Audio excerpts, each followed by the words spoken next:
Okay, since our last update, I've now finished doing all the light blocking, so all our internal parts are now white, so it'll reflect all our LEDs nicely. To do this, we started with a grey primer, very cheap because it's inside. A layer of black gloss, followed by a layer of white gloss. All aerosols, very quick, relatively cheap. No one's actually going to see it, it just has to reflect light and block light from leading through the plastic. So job done very quick. So the next thing we have to do is we're going to be starting to put LEDs in our model. So we've got this section to light with white, this section to light with white,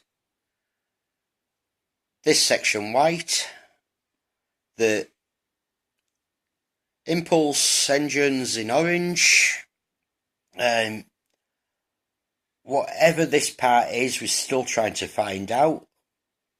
We'll have yellow light coming behind, and there's a couple more windows here, they'll have white. On our wings, we will have red LEDs in here shining out there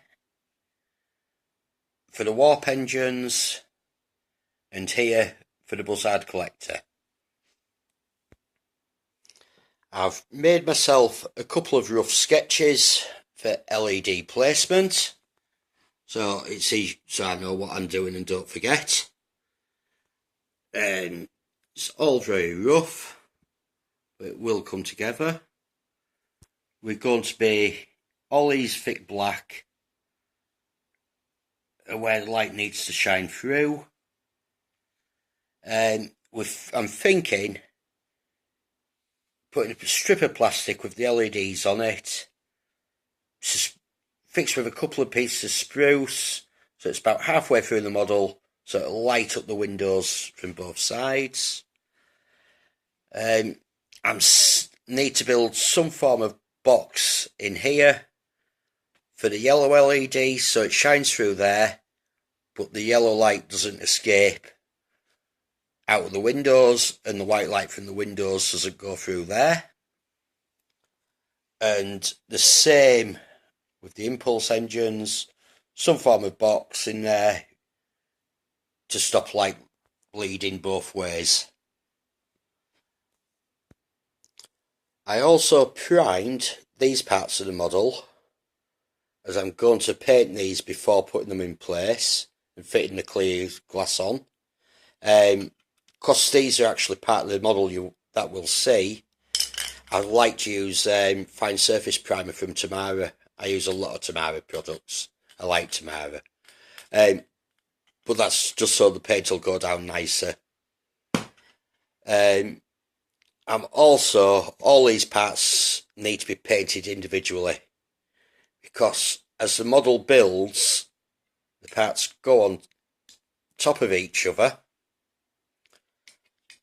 So if I'd stick this together beforehand, it's going to be almost impossible to paint some of this properly, and I want it all to be painted nice, so everything will be painted separately.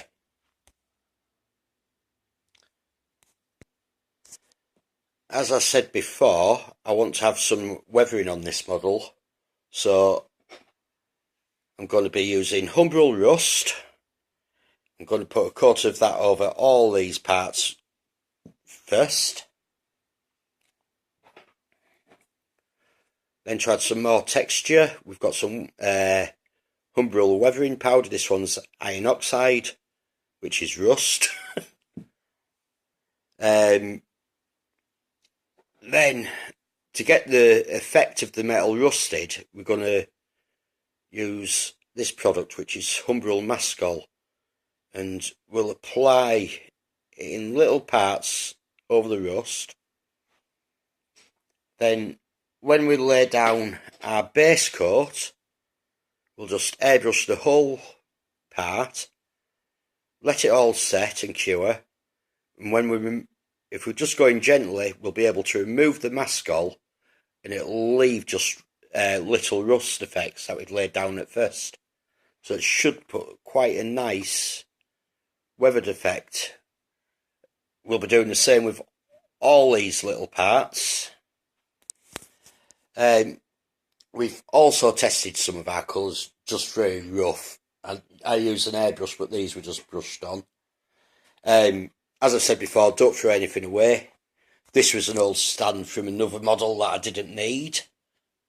So our base coat is going to be this, which is an orange brown.